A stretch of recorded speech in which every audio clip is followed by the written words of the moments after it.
La primera pregunta que me gustaría realizarles viene un poco a referencia de una reciente entrevista que realicé al escritor y periodista británico del Guardian, Richard Gott, especializado en América Latina, en la que considera a Colombia el principal elemento de inestabilidad en la región.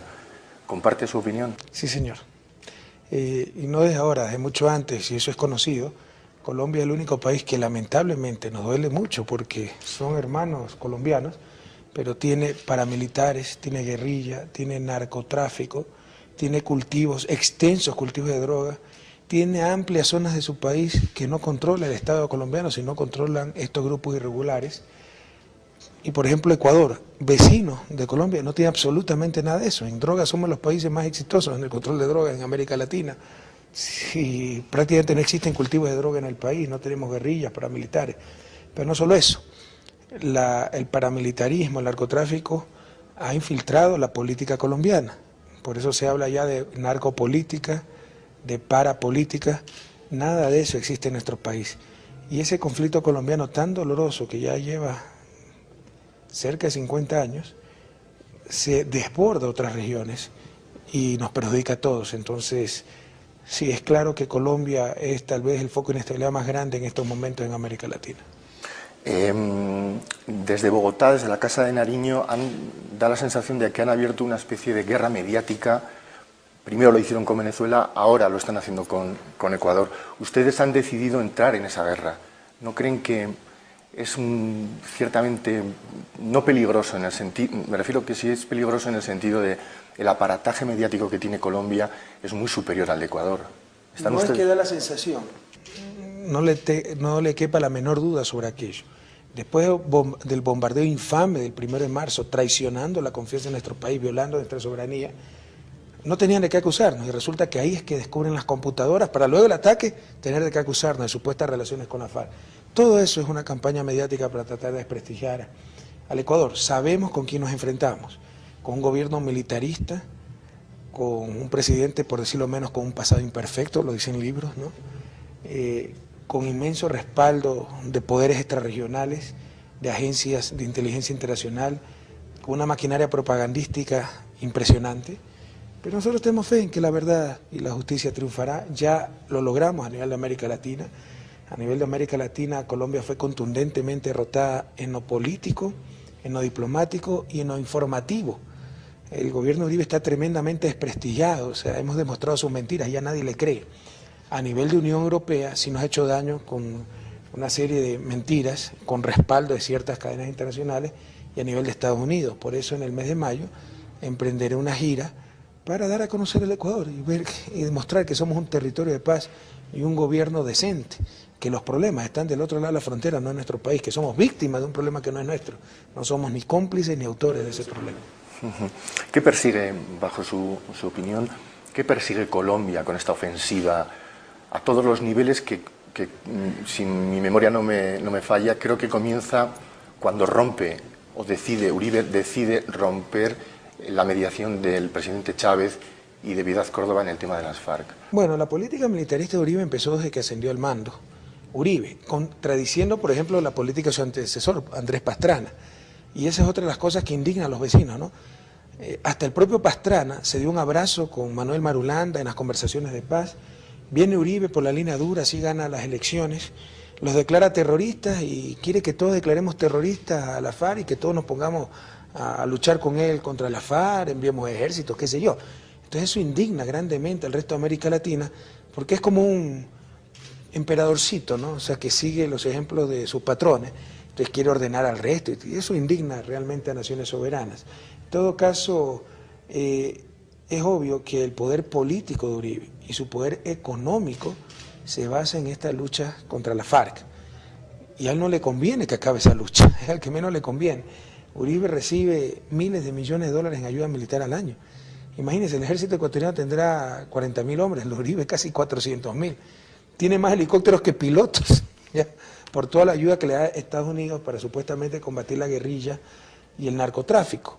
Pero al que menos le conviene la paz a Uribe, porque combatiendo a la guerrilla da una sensación de seguridad en gran parte del electorado colombiano y de ahí viene su apoyo político. y en económico todo el dinero que recibe Estados Unidos. Ahora, lo preocupante es que ese conflicto se está desbordando y tal vez quiera desestabilizar a los demás gobiernos de la región.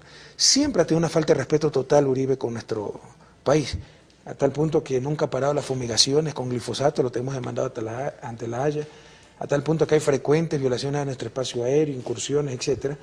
Pero hemos sido muy flexibles y comprensivos porque se entiende una persecución en caliente. Otra cosa es el primer bombardeo en la historia de América Latina con bombas inteligentes, que fue lo que ocurrió el 1 de marzo, con 25 muertos y a 2 kilómetros de la frontera en territorio ecuatoriano. Entonces, eso es inadmisible, como lo hemos demostrado, como hemos hecho respetar nuestros derechos. En todo caso, aquí cabe una pregunta, querido Gorka. A Reyes lo tenían ya ubicado estos señores. Hay declaraciones contradictorias, ¿eh? Porque reconocieron que habían interceptado su teléfono satelital, pero después decían que era de fuente humana, que sabían dónde estaba Reyes. Pero es claro que a Reyes lo tenían ubicado. ¿Por qué esperan a que esté en Ecuador para asesinarlo? ¿Acaso no es un intento de involucrar al gobierno ecuatoriano? ¿Acaso no esperaban que nosotros nos amedrentemos ante eso? Y digamos, bueno, tenemos campamentos de la FARC en nuestro territorio, vamos a unirnos al Plan Colombia para combatirlo. Y recibieron una respuesta totalmente opuesta, una posición soberana digna, una respuesta soberana digna, que los hizo condenar en la OEA, que los hizo condenar en el Grupo de Río. Entonces, le falló probablemente el plan, pero pregúntese, ¿por qué aniquilan a Reyes en el lado ecuatoriano? ¿No será acaso por ese intento de involucrar al Ecuador y al gobierno colombiano en un conflicto que no es nuestro? Y ahora que ya le falló ese involucramiento, porque no caímos en la trampa, toda esa campaña de desprestigio, todas esas agresiones que seguimos recibiendo, todas esas mentiras que seguimos recibiendo de parte de Uribe, ¿no será acaso un intento por desestabilizar un gobierno que no es títere y poner aquí un gobierno que se alinee con Colombia y con Washington y se involucre en el conflicto colombiano, permita a organismos de inteligencia extranjeros operar en nuestro país y permita que continúe la base Manta en el 2009, cuando fenece el convenio de esa base militar norteamericana en nuestro suelo? Entonces no podemos rechazar esas hipótesis, ¿no? El momento cumbre de la crisis diplomática, sin duda alguna, o por lo menos para la comunidad internacional, se produce en el escenario, en Santo Domingo, en el escenario de la Cumbre de Río. Hay un instante memorable, ayer lo estuve repasando en vídeo, bajo mi punto de vista especialmente dramático, que es en el que usted le muestra las manos al señor Uribe. Es la primera vez que alguien públicamente, otro presidente de gobierno, le muestra las manos al presidente Uribe y le cita literalmente: mire bien mis manos, no están manchadas de sangre. Están limpias y sin sangre. Exacto, exacto. Eso fue... ¿a qué se refería concretamente, señor? Bueno, Uribe ha intentado involucrarnos con la FARC, decir que nosotros le damos apoyo a la FARC. Eso es un insulto no solo al gobierno, sino a las Fuerzas Armadas. Y es un imposible, porque si hubiera dado la orden a mis Fuerzas Armadas de proteger a la FARC, se hubiera sabido. ¿Acaso yo puedo directamente del gobierno proteger a la FARC? Lo tengo que hacer a través de las Fuerzas Armadas. Y aquí tenemos soldados muy patriotas, la gran mayoría entrenados en Estados Unidos, que jamás van a aceptar que un gobierno les imponga permitir entrar grupos regulares o irregulares en nuestro territorio. Entonces, es muy fácil de refutar esa calumnia. Luego también sacaron supuestas pruebas de que nos habían financiado la FARC. Y hay grandes contradicciones. Por ejemplo, en esas cartas sin ningún valor jurídico, los supuestos computadores que sobrevivieron al bombardeo, dicen que la FARC en el 2006 nos dio $100.000 para nuestra campaña. Pero al mismo tiempo dicen que recién en febrero 28, algo así, 16, yo he mandado a mi ministro de Seguridad para hacer un acuerdo con la FARC. Entonces, ¿cómo si nos financiaron 2 años antes, recién 2 años después estamos haciendo el acuerdo? O sea, hay una serie de inconsistencias.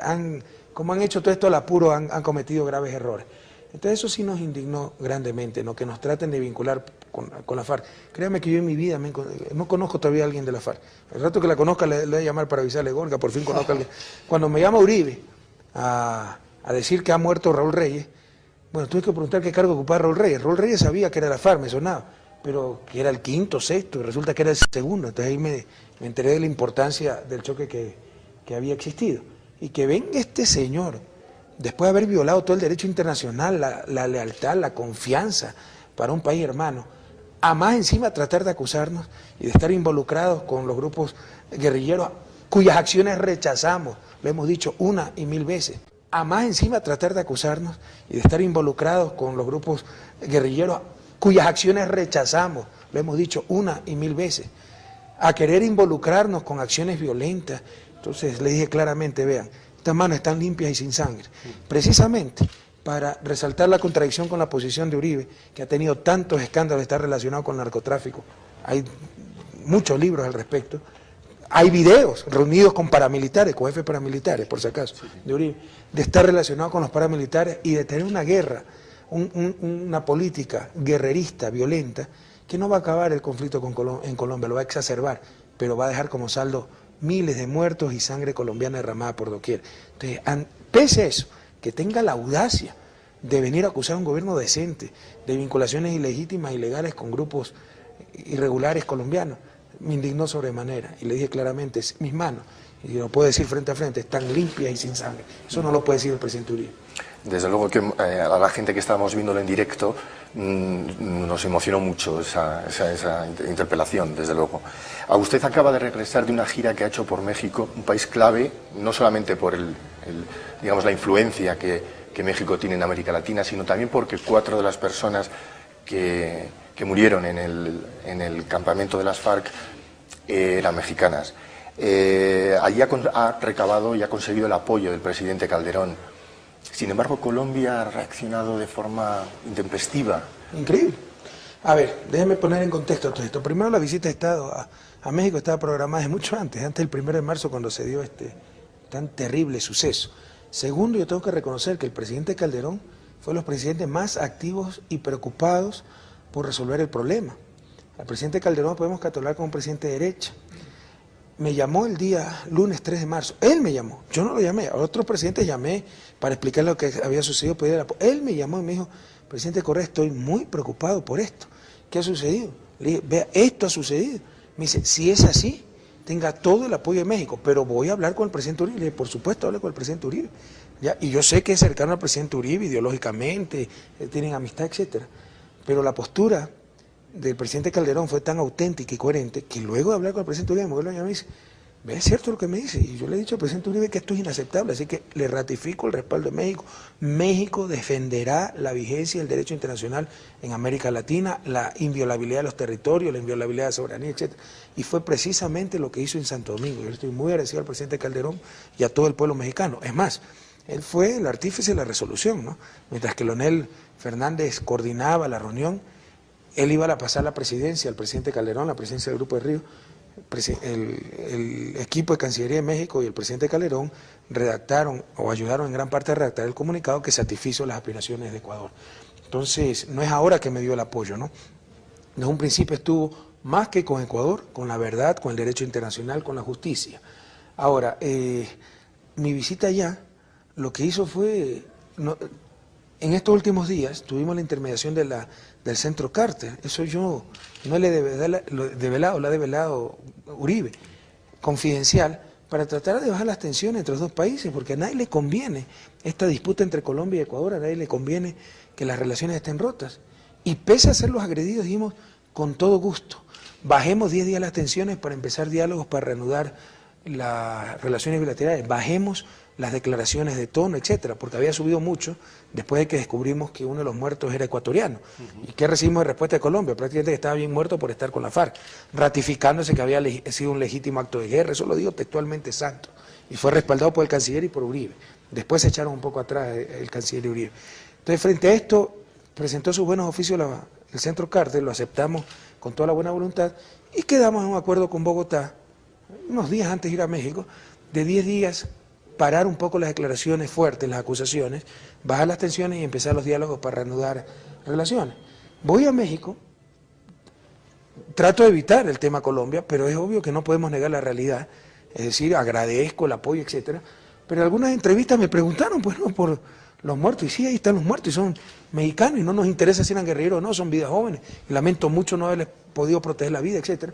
No sé qué habrá tomado mal el gobierno colombiano, porque no ha precisado qué es lo que lo molestó, etcétera.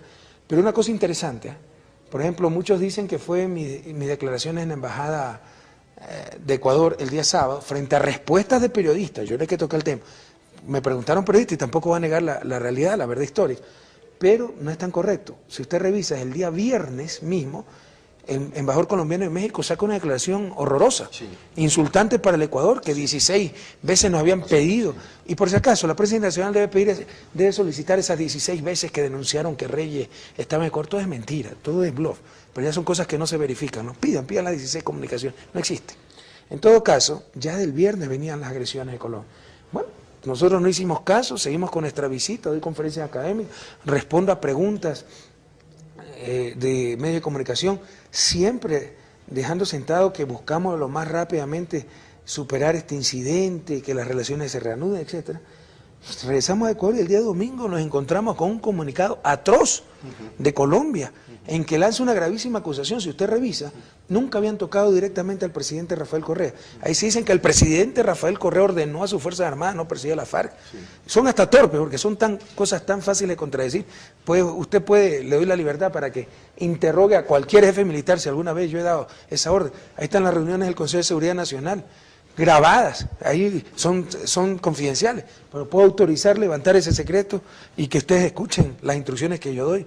El mismo día del ataque, cuando nos dicen que una patrulla colombiana está cercada por la FARC, ordeno a los helicópteros nuestros artillados ir y defender la vida de esa patrulla y disparar contra la FARC. Entonces es tan fácil desmentir esa burda mentira, ¿no? Pero es incomprensible. Entonces, de repente se lanza tremenda acusación de vela y revela que el centro Carter estaba intermediando. Uno cabe preguntarse qué es lo que busca esta gente. Abortar cualquier proceso de pacificación, exacerbar el conflicto, desestabilizar el gobierno ecuatoriano. ¿Qué es lo que busca Uribe? Es terrible. En todo caso es tan terrible y ha quedado tan mal como un mentiroso y hasta en ridículo que ya hemos decidido en el comunicado de ayer ni siquiera contestarle porque perdemos el tiempo. Sí. Pero es un patrón de comportamiento Uribe. Cuando nos bombardea, era el mejor momento de relaciones bilaterales, habíamos hablado el día anterior. Sí. Teníamos un contacto fluido, vino a la inauguración de nuestra asamblea, me había invitado el 30 de marzo a Colombia a inaugurar una planta de biocombustible. Cuando se mejor está con Uribe, ahí es cuando viene y le mete de nuevo la puñalada en la espalda. Ya más o menos lo tenemos medido al hombre, es un patrón de comportamiento. Algo falla, algo no anda bien. ¿Y cómo es posible que reaccione al final de la cumbre explosivamente salga de su silla y acuda raudo y veloz donde usted a casi estrecharle en su entrevista? Álvaro Uribe Vélez, y usted vio cómo yo lo recibí, porque sí, ya lo conozco. La mirada fue... Pero ese es Álvaro Uribe Vélez, cuídese. Mientras mejor están sus relaciones con Álvaro Uribe Vélez, es cuando más fuerte puede esperar el golpe. Así ha sucedido. Cuando hablamos del glifosato era lo mismo, ya llegamos a un acuerdo, o sea, PAC nos volvía a bombardear, o sea, con glifosato. Ya ese es un parámetro de comportamiento. Algo le falla, tiene un comportamiento psicótico terrible el presidente Uribe. También el ministro de Defensa colombiano es bastante curioso. Sí, según me comentó en una entrevista que le hice hace poco al ministro de Presidencia de Venezuela, Jesse Chacón, él lo comparaba más que el ministro de Defensa como el ministro de la guerra, ¿no? Sí, señor. Asegura que el ministro de Defensa Santos dice que de volverse a producir un escenario como el del 1 de marzo, el del 1 de marzo, no volverían, o sea, volverían a actuar de la misma manera. Se imagina lo que dice, después de la condena de la OEA, después de la resolución del Grupo de Río. Sin embargo, en un principio Uribe y Araujo lo apoyaron a Santos, después lo desautorizaron. Ajá. Pero imagínense contra qué clase de gente estamos enfrentándonos, ¿no? Y por si acaso el primo de Santos es el vicepresidente. Sí, sí. Y es todo este grupo mediático El Tiempo, que también tiene relación con Diario El País, dicho sea de paso, ¿no? Y Radio Caracol. Radio Tiempo es el único periódico nacional de Colombia. Aquí hay 4 o 5 nacionales, allá solo hay ese. Radio Caracol, Radio Nacional. Tienen vinculaciones con muchos otros medios de comunicación europeos, etcétera. Y esa gente participa del gobierno de Uribe. Entonces se imagina todo el aparataje propagandístico que tiene este señor. Sí, sí. Este señor. Sí, sí. Usted en la conferencia de prensa que da para anunciar la retirada del embajador ecuatoriano en Bogotá y la expulsión inmediata del embajador colombiano de Quito, cita que ha hablado con diferentes países, entre los que cita España, y me gustaría saber cuál ha sido la respuesta de España a esta crisis diplomática, si es que ha tenido alguna respuesta. Bueno, con dolor tengo que decirle que fue un poco ambiguo. Yo aprecio mucho al gobierno del PSOE, en particular al presidente Rodríguez Zapatero, pero básicamente se limitó a escuchar mis explicaciones y luego sacó una declaración tremendamente ambigua, en que básicamente se quería contentar a los dos lados cuando claramente había un agresor o un agredido. La explicación y comprensible que nosotros damos a eso es que estamos a pocos días de la elección presidencial. Al presidente Zapatero se lo estaba acusando de ser muy flexible con el ETA, entonces no podía arriesgarse digamos, a condenar claramente el bombardeo porque podía haber lugar para una acusación de la oposición, y lo entendemos, ¿no? Pero sí esperábamos, y todavía esperamos algo más del gobierno de España. Ojalá que no esté influenciando las 100 y pico de transnacionales españolas que funcionan en Colombia, porque en este tipo de cosas deben primar los principios, las convicciones que sabemos que compartimos con el presidente Zapatero y con el gobierno del PSOE. Usted en mayo, en la gira internacional en Europa que va a hacer, incluye a España en su gira. Sí, señor. O sea, podrá entrevistarse con el presidente. Las relaciones con el gobierno del PSOE son de lo mejor. Tenemos grandes contactos, tenemos un profundo aprecio personal que creo que es compartido, reciprocado. Pero vamos a decirle la verdad. Oiga, aquí no se trata de contentar a las dos partes, nada. Aquí ha habido un agresor y un agredido. Tenemos que hacer prevalecer el derecho internacional. No solo eso. O sea, imagínense si ustedes tienen una situación muy similar. Imagínense si a España se le ocurriera bombardear a Francia porque dice que está ocultando pues etarras. Sería el colmo, pues. ¿Acaso Francia es cómplice de los etarras o es víctima también de los etarras? Es exactamente la misma situación acá. Tenemos una frontera selvática, en la mayor parte selvática, una frontera de cerca de 600 kilómetros. ¿Cómo puede evitar que se infiltren grupos armados colombianos? Pero no solo eso, es una política liberada de Colombia. Eso lo debe entender el mundo. Nosotros tenemos 13 destacamentos en la frontera norte, militares. Colombia tiene 2, porque espera que nosotros pongamos los muertos de su actitud guerrerista y de su empuje de norte a sur contra la FARC.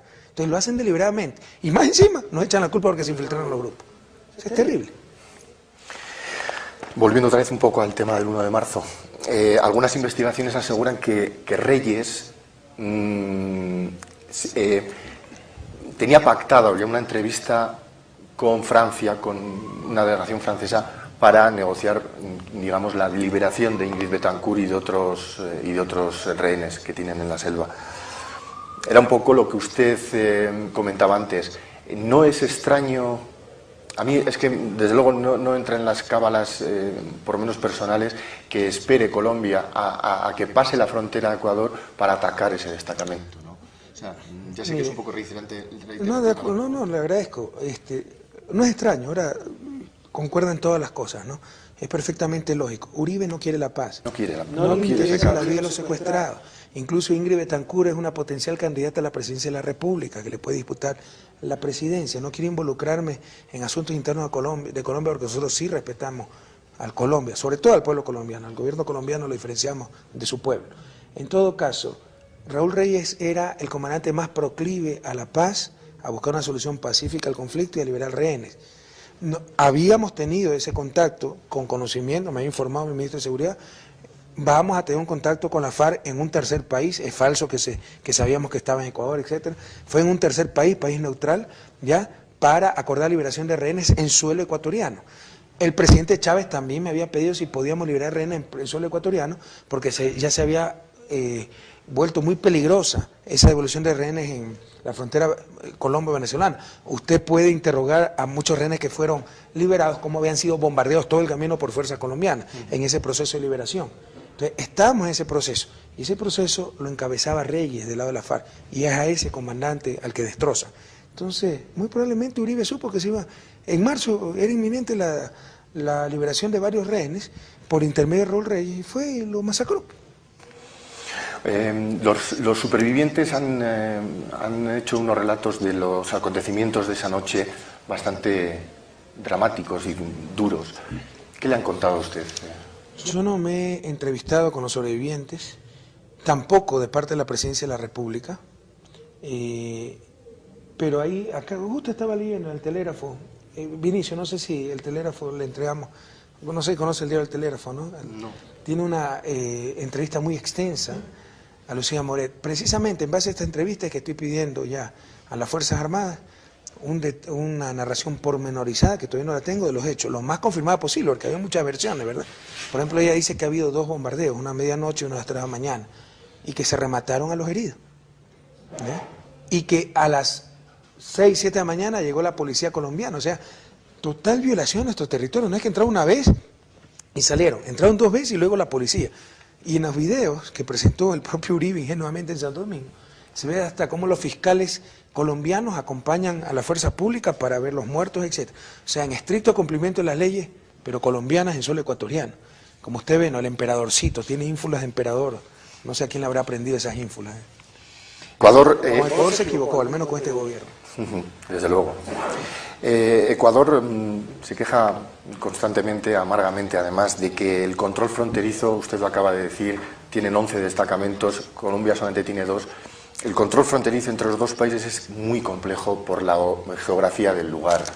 ¿Qué propone para...? A ver, nosotros controlamos bastante bien nuestra frontera y nuestro territorio, a tal punto que prácticamente no tenemos cultivo de drogas en Ecuador, mientras que Colombia tiene droga y cerca de 70.000 kilómetros donde no puede entrar el ejército colombiano porque está dominado por los grupos irregulares. Nosotros, mire, nosotros limitamos no con el Estado colombiano, limitamos con la FARC. ¿Ya? Y ante esa situación que se infiltren elementos de la FARC, perdóneme, Estados Unidos están construyendo un muro para que no se les infiltren emigrantes de otros países, ¿verdad? Hay inmigrantes que vienen de otros lados. Entonces, es muy difícil controlar una frontera tan extensa y selvática.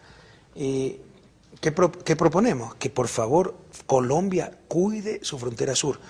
Aquí se han dicho una serie de barbaridades. El diario del País, de forma totalmente antiética, en base a su corresponsal en Bogotá, una persona con actitudes ya siempre bastante sesgadas a ciertas corrientes ideológicas, publicó, entre otras cosas, que en Ecuador había 8 campamentos guerrilleros, estables, ¿no?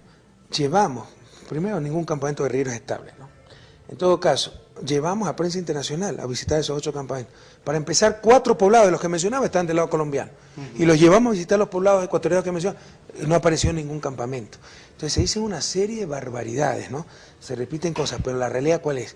Que nosotros sí cuidamos nuestra frontera, tenemos 13 destacamentos, 11.000 hombres, que me cuestan cerca de $100 millones anuales. En época de paz necesitaría 1.500, 10 veces menos, ¿ya? Es un ingente costo para...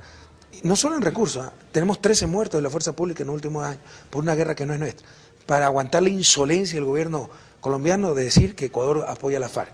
En todo caso, tenemos 11.000 soldados en la frontera, 13 destacamentos, pero es imposible que se infiltren estos grupos irregulares. Pero disminuiría ese problema de infiltración si Colombia tuviera resguardada su frontera, pero limitamos con la FARC, no con el Estado colombiano. Impresionante. La crisis diplomática también ha revelado algunas, no sé si decir enormes grietas en el sistema de inteligencia ecuatoriano, sí, que ha provocado el relevo de la cúpula militar. ¿Qué reformas? Ya, no le quería decir, pero, por ejemplo, lo que le acabo de mencionar, no quería enfatizar es, todavía no tengo informe pormenorizado de todo lo que ocurre oficial. Entonces, hubo graves fallas, nuestros servicios de inteligencia han sido muy debilitados por varias cosas, ¿no? Incluso por las políticas que se llevaron en nuestro país en los últimos años, pero están también tremendamente infiltrados por la CIA, por la Agencia de Inteligencia Norteamericana, y la CIA trabaja para Colombia. Entonces tenemos evidencias que información generada por nuestros servicios de inteligencia no llegaron al gobierno ecuatoriano, pero a través de la CIA sí llegaron al gobierno colombiano. El viceministro de Defensa, en entrevista, me parece que fue ayer en el diario El Comercio, ayer o antes de ayer, reconocía que se desconoce qué hacen los organismos de inteligencia. También están... Aquí existe todavía rezago de la Guerra Fría, donde, bueno, los servicios de inteligencia en un mundo aparte, con agenda propia, etcétera. Entonces prácticamente no hay control civil sobre esos servicios de inteligencia, y todo eso es lo que estamos reestructurando en estos momentos. Una pregunta. Hay quien considera que las reformas, usted está haciendo grandes reformas en el país, sin embargo, en el tema de las Fuerzas Armadas se ha sido siempre un poquito ingenuo. Probablemente tenga razón. ¿No? Creemos que por haber esperado tanto tiempo a reformarlas. Y además por haber confiado en Colombia. O sea, nosotros dijimos, bueno, ya no tenemos el problema con Perú.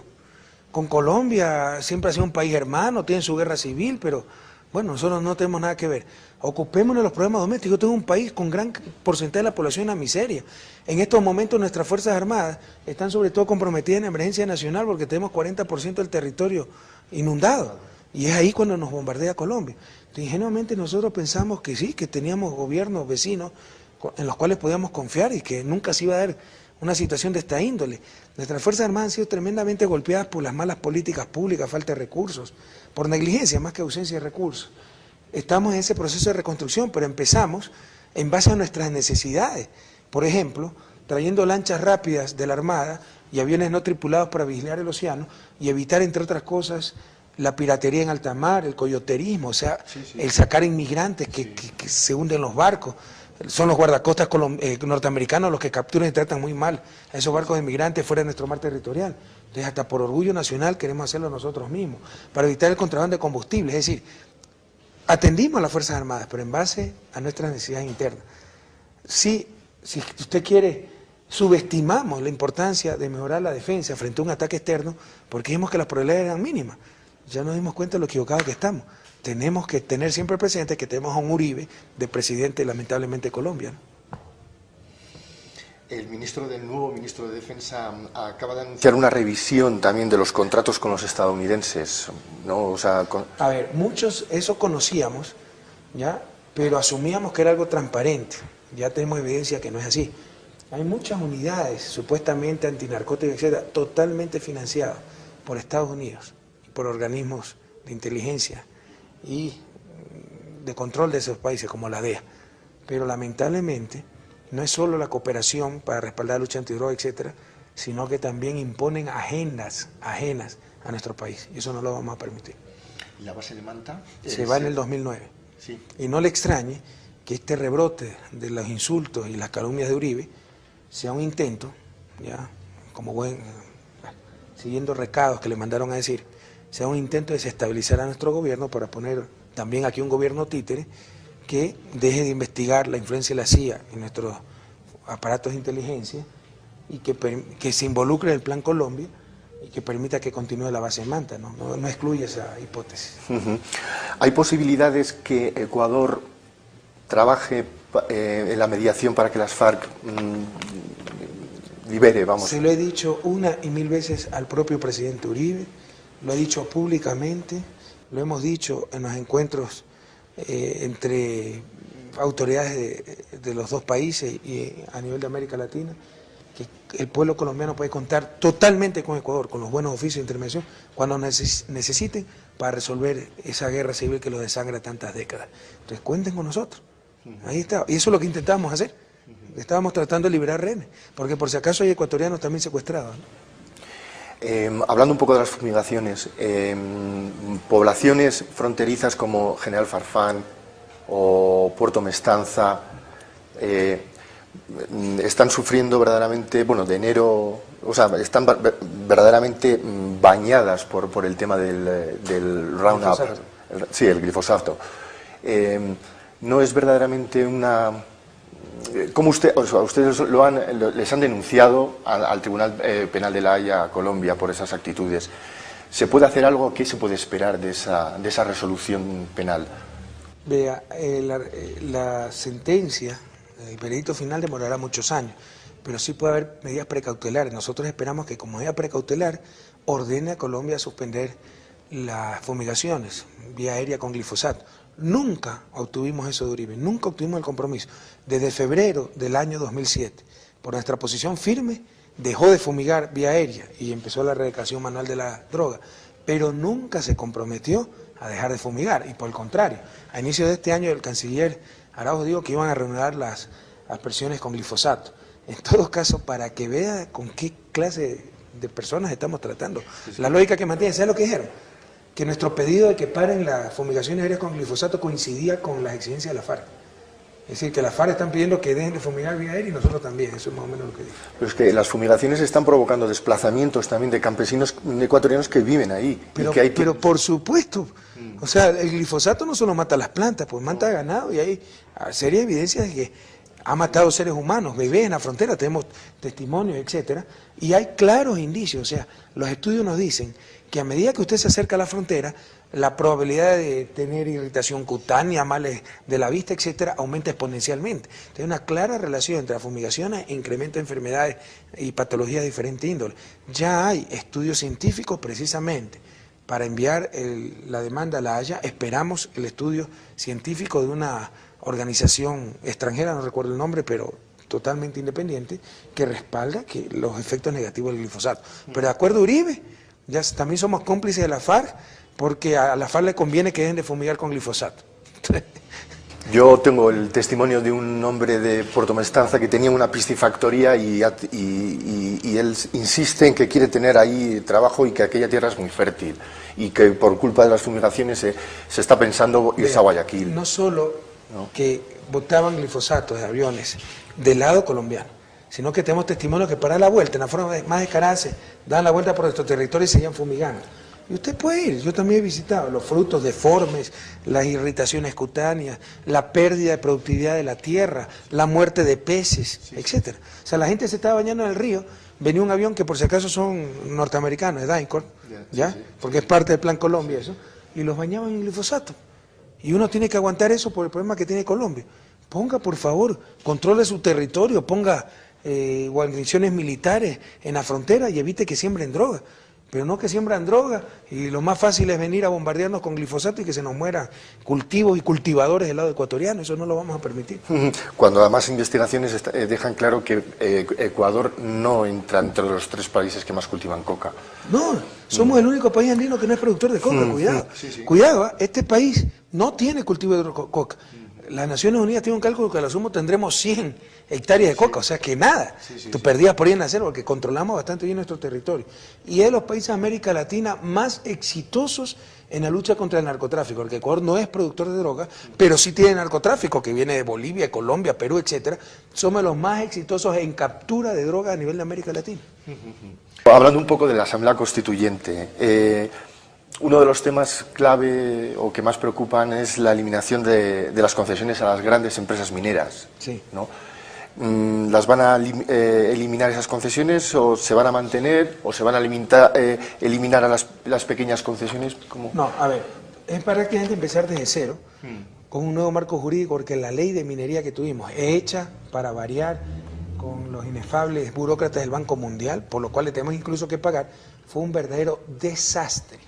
Corruptelas totales, ineficiencias, etcétera. Se han dado más de 4.000 concesiones desde que está esa nefasta ley.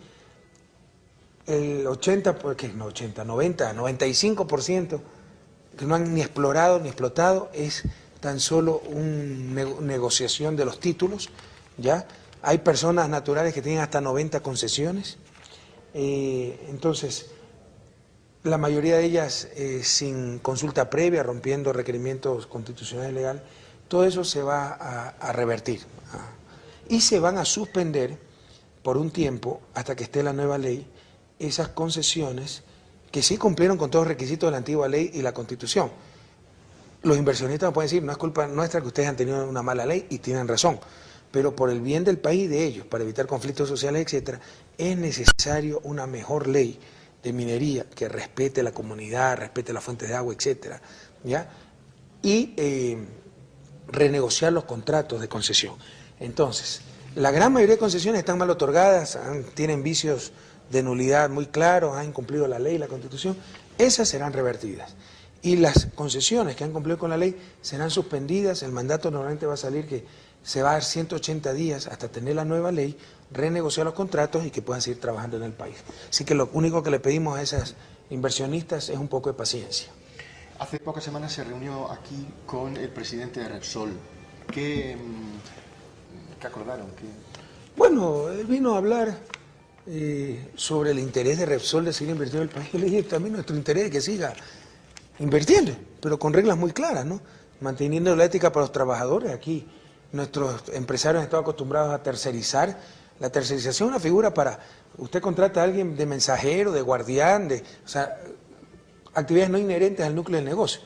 Pero usted aquí puede encontrar fácilmente tercerizados, si es una metalmecánica, torneros, es decir, centro del negocio, de 12, 15 años. Entonces eso no lo vamos a permitir. Entonces, mientras se respete la ética de los trabajadores, con los trabajadores, mientras se respete la ética con los consumidores. Aquí no tenemos ley antimonopolio todavía. Somos el único país de América Latina, de Sudamérica, con Bolivia, que no la tiene. Entonces se venden productos de mala calidad, tremendamente costosos, peligrosos para la salud humana. Mientras se respete la ética hacia el Estado, aquí nadie paga impuestos. La propia Repsol, entre paréntesis, le mostré a su presidente que varios años no me había pagado impuestos, ¿verdad? Entonces me dijeron que estaban recuperando las inversiones, ¿ok? y mientras se respete la ética con la naturaleza, porque también han venido estas compañías petroleras y han destrozado el medio ambiente. Aquí hacen cosas que jamás harían en sus países de origen. Vaya a ver lo que hizo Chevron Texaco en nuestra Amazonía, ¿no? Si se respetan esas 4 éticas, bienvenida a la inversión extranjera. Entonces le hemos dicho, Repsol nos encantaría que se quede. Lo que no esperen es que este gobierno hipoteque el país a los intereses de la inversión extranjera. No, aquí vienen con reglas claras y todos nos ajustamos a esas reglas. Y estuvo totalmente de acuerdo, nos entendimos perfectamente. Yo con la gente pragmática me entiendo muy bien. Entonces estamos en un proceso de renegociación de los contratos petroleros. Hemos dicho, esos contratos fueron malos por tales y tales motivos. Creo que me dio la razón el señor presidente, no recuerdo el nombre. Por ejemplo, a inicios de los 90 teníamos prestación de servicios, que es lo que concuerda con la figura en la Constitución de que el petróleo es del Estado. Contratamos una compañía extranjera para que saque nuestro petróleo, nos cobra un costo por barril y todo el resto es para nosotros. Resulta que a inicios de los 90, teóricamente, el precio del barril cayó por debajo del precio de extracción, del costo de extracción, no nos convenían esos contratos.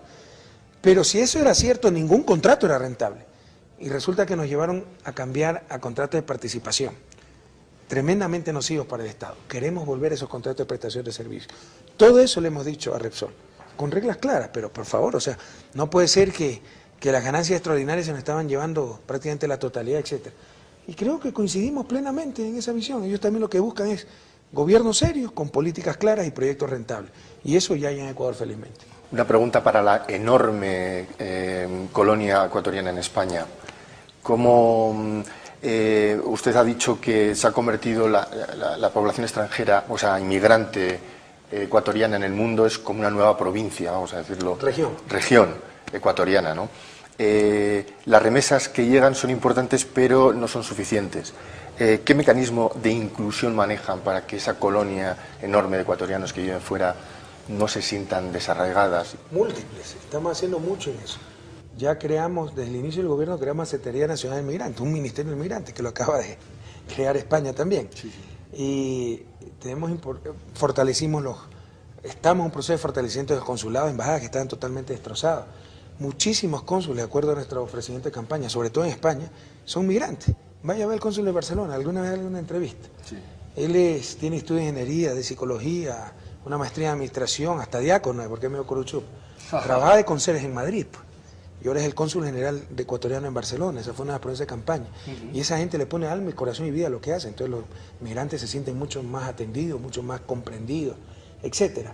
Y tenemos una serie de programas de apoyo. Acabo de aprobar que del canje de deuda precisamente con España e Italia vaya 9 millones para la Secretaría Nacional de Inmigrantes, para el plan de retorno, para hacer la casa de los ecuatorianos en los lugares de alta migración, para que no se desarraiguen precisamente ese país, de nuestro país. Estamos creando el Banco del Migrante. ¿Para qué? Para que puedan depositar sus remesas prácticamente sin costo y cuando regresen y la puedan retirar desde Ecuador sus familiares, y cuando regresen al país ya tengan una historia crediticia para financiar construcción de vivienda de sus familias, etcétera. Entonces estamos haciendo muchísimo por los migrantes. Y a nivel político ni qué decirlo, ¿no? En la Asamblea Constituyente, por primera vez en la historia, esos migrantes tienen representación política. Hay 6 migrantes en los 130 asambleístas.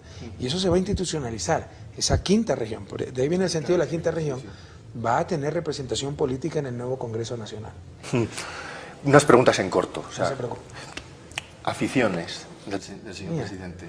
Bueno, mi tiempo libre lo trato de pasar con mi familia, que es la gran sacrificada en todo eso, y es lo que más me gusta, ¿no? Sí, sí. Para mí mi mejor domingo es poder quedarme en casa, que mi esposa cocina, que cocina riquísimo, o yo hacer una parrillada, pero todos juntos ahí. Y en deporte es básicamente ciclismo. ¿Ah? ¿Leer también? Sí, me gusta mucho leer y otro grande sacrificio en este momento es que no tengo mucho tiempo. Y la música también me gusta mucho. Y la bicicleta, ¿no? Sí, me gusta mucho, desde muy joven, ¿no? ¿Qué libro está leyendo en estos momentos? Yo leo como 4 al mismo tiempo. Yo también. Leyendo, a ver, tengo Cómo hacer que la globalización funcione, de Stiglitz. Estoy leyendo Mohamed Yuno, El banquero de los pobres, releyéndolo, ¿no? Porque se lo voy a mandar a regalar a algunos ministros claves para implementar con mayor agresividad esos programas de microcrédito. Estoy leyendo Amando a Pablo y odiando a Escobar, de Virginia Vallejo, la ex amante de Pablo Escobar. Lea ese y verá lo que dice ahí. Estoy leyendo la historia del Ecuador, repasando la de Salvador Lara, entonces soy medio impulsivo, entonces obsesivo, también leo como 4. Pero antes de esos 4 me acababa máximo un mes, ahora leo leyendo como 3 meses. Me han dicho que uno de sus autores perdidos es Stiglitz. Sí, economía sí. Sí, ¿no? Sí, entre otros, no es el único. ¿Eh? No. Pero también está Chomsky, que no es precisamente economía, pero hace muy buenos análisis, pero algunos más, ¿no? ¿Qué país? Galbraith, etcétera. Galbraith, John Kenneth Galbraith. ¿Qué país le gustaría para visitar sin ser presidente de Ecuador? O sea, sin que se supiera que fuera presidente de Ecuador. Realmente Tierra Santa, ¿no? Sí, muy bien. ¿Qué esperanza tiene la vida el presidente? Después de mi paso por el gobierno, dejar a mi país en el camino irreversible hacia el desarrollo. Dejar un país con menos miseria, pero en el camino irreversible eliminarla totalmente. ¿Qué odia de la gente? Bueno, la mala fe, la hipocresía. Me molesta mucho la deslealtad, y la deslealtad y la mala fe, ¿no? La gente que actúa tratando de hacer daño, tratando de dañar al resto. ¿Y qué aprecia de la gente? La autenticidad. Incluso cuando no comparten conmigo, yo me entiendo muy bien con la gente auténtica, ¿no? Que me dice las cosas frontalmente. Por último, ¿quién es Rafael Correa? Defínase a usted a sí mismo. Sé que es una pregunta lo más difícil de todas. Una buena persona. Yo quisiera que después de mi paso por la presidencia, créame que no tengo ningún afán de trascender. Aquí somos un grupo de ciudadanos que lo único que queremos es dejar a este país mejor de como lo encontramos. Pero lo que más quisiera es que me recuerden como esa buena persona, el buen esposo, el buen padre, el buen amigo, el buen hermano.